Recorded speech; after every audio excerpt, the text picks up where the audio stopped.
Welcome back to the channel, and in today's Blender tutorial I'm going to be showing you how to rig a piston in Blender. Now this is actually extraordinarily simple and very beginner friendly, so I definitely recommend you watch this. Now this is just my original little demo scene that I set up just to kind of practice this, but I'll also just show you this is the actual result from the tutorial you're going to watch today. So it's exact same thing, exact same rigging, and you get the idea here. We're just going to start off by just modeling this simple little setup, and then we'll add the rigging.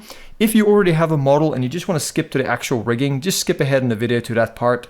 But if those of you who don't have a working model to follow along with, just quickly watch the first part of the video, and I'll go step by step through the creation process of just modeling this sort of setup. So this is a fun little beginner one. I think you guys will enjoy. Let's jump in. So like I said, those of you who want a model to work along with, will quickly make a sort of thing we can add the piston rig to.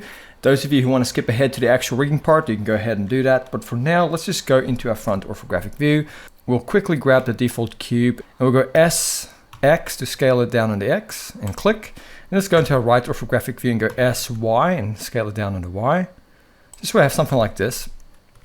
Maybe just a little bit skinnier on the X. There we go. And then what we're going to do is we're going to go Control A and apply the scale. Then let's tab into edit mode, Shift A in edit mode, and let's add in a cylinder. RX90, hit enter, and then go S to scale that, and then go G, Z, move it down to the bottom here. Something like that. And then tab back out, and then in your front orthographic view, let's just go G, Z, and move it up, like so. And then what we're going to do is we're going to go Shift D to duplicate and move it over. And in your front orthographic view, you just can go R90 and hit enter. And let's just place this guy right over here, like that for now. And then what we're going to do is we're going to go Shift A. Let's just quickly add in another cylinder. We'll go RX90, hit enter. G, Z, move that guy up. S to scale down about this much. I'm just going to move this forward. And then let's just tab into edit mode. Let's just go SY and flatten it on the Y. And let's just quickly go into our front orthographic view, and inside of wireframe, we'll grab half of this and go E to extrude it back. Click, and then go SX0 to flatten it. And now we have this thing over here. We can always move it forward a little bit on the X. There we go. And we'll go into our top orthographic view, just go G, Y, move it over to the side, and go Shift D to duplicate and Y, and just move another duplication over. Once again, very rough here. And now we have this. I'm just going to tab back out, and I'll just go Shift A, quickly add in a cylinder again. This time I'm just going to go in the front orthographic view. I'm just going to go RY90, hit enter. S to scale, and let's move this guy up here. Scale it down about this size, placing it here, and then in the top orthographic view, tab into edit mode and go Shift D to duplicate, and then go RZ90, hit enter, and then go GX and move it back. And that's kind of just sitting in there like so.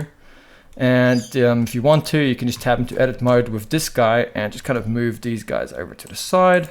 And you kind of get the idea here. It's just sort of like a nesting area, like in there, as you can see, pretty simple. And then tab back out. Let's just select this guy again, the piston. I'm just going to tab into edit mode. I'm going to go to face select, just select this face here, and let's just go GX, move it back a bit. Click, and let's go I to inset it, and click, and let's go E to extrude it out for now. Let's go about this much. Tab back out, right click, and go Shade Auto Smooth. And then what we're going to do is we'll grab both this guy and this guy. We're going to go Shift D to duplicate, move it down here, and click, and in our front orthographic view, we'll go R90 and hit enter. And let's just place this guy about here, like that. Maybe just a little bit up, there we go. And then let's just grab this shaft here, tab into edit mode, and let's just grab that face that we have there. Control plus to go to selection, go X and delete those verts. And then let's just grab this edge over here and go G, Z, just move it up and click. And then E to extrude, S to scale. And we want this hole to be about the same size as that. But for now, I'm just gonna keep it roughly done by eye, like that. And I might just grab these two edges just for fun and go Control B to bevel them. You kind of get the idea, right? Keeping things very simple. The main idea here obviously is just to demonstrate how this works. So what we're going to do now is we're going to go Shift A. We're going to go to our armature, add in a single bone. And you can go over here and enable the X-ray to see it. And here's our bone. And with this bone active, we're going to tab into edit mode, and it should actually be already positioned by default right where our first default cube was, which is this kind of bit over here. So we'll just kind of keep it here. And then we'll grab this bottom nub. And in fact, if it's easier, let's just get rid of that. And let's just actually go X, and let's just go Z and go into wireframe. And with that done, you can see we see a lot better here. So I'm just going to grab this bottom nub, and I'm going to go E to extrude and X in the front orthographic view. So now we have this one and this one. And then I'll grab the top one. I'm going to go Shift D to duplicate, move it up, and then R just to rotate it roughly like so. The bigger end should be to your right.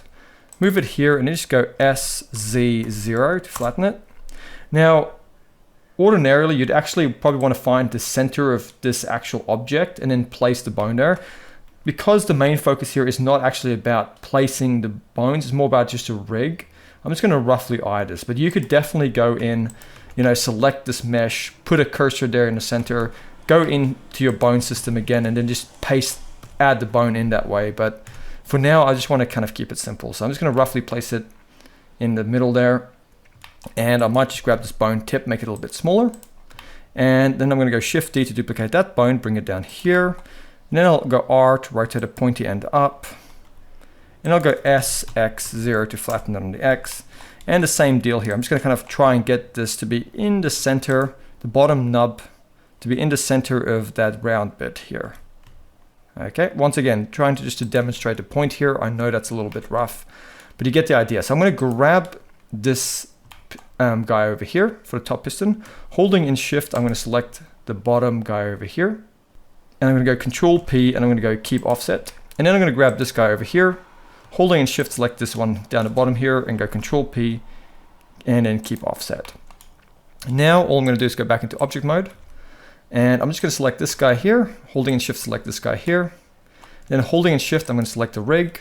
I'm just going to go into pose mode and then click on this bone here, Control P, and let's make that a parent to the bone.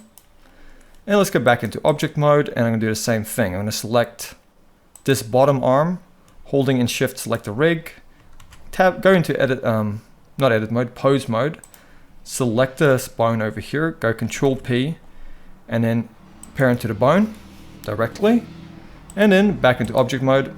Let's just now select this top piston here, holding in Shift, select the rig, and I'm just using Control and Tab as the shortcut to go into pose mode. I'm going to select this bone here, Control P, and let's just parent to that bone. Control Tab to go back into object. I'm going to select this lower piston here, Control Tab, holding in Shift, select the armature, Control Tab, and then click to make this bone here active, and then go Control P, and then make that a direct bone parent.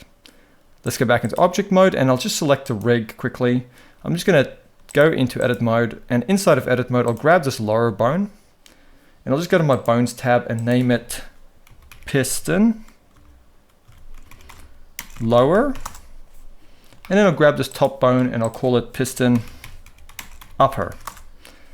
And now what we can do is we can go into pose mode with our bones.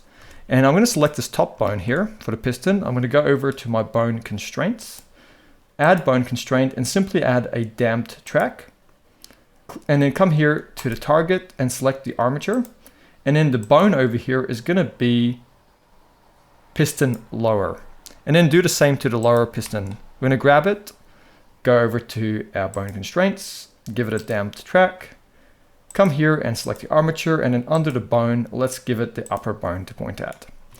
And now we have this. So if we want to, let's just go into wireframe. Let's just select this bone over here. I'm going to go back into solid. And in our front view, I can now go R to rotate, and you can see, look at that. We now have a working piston, as you can see. Okay, pretty cool. There we go. Now I'm actually going in a little bit there, but you could animate this obviously. So for example, let's just go over here to the front. I'll grab this bone, and let's just maybe go to frame 10. And on frame 10, I'm going to go I to insert a keyframe. Then I'll kind of come to frame 40. roughly, and I'll enable auto keying. Now let's go R to rotate it so the piston kind of goes in. Maybe go out a little bit, kind of expand a little bit, and let's just kind of come back to where we were, kind of like that. Now, obviously, this is not an animation tutorial. I'm just quickly adding some keyframes just so I kind of get the idea, right? So here we just have a demonstration now of the piston working. So I really hope you guys have enjoyed this tutorial. It's been a ton of fun. I think this one is simple enough that I probably won't even add the file to Patreon because it really isn't anything spectacular to have as a blend file. It's just kind of more teaching you guys a principle of rigging, not really making a final completed render, right? So thank you for watching, and I'll see you guys next time.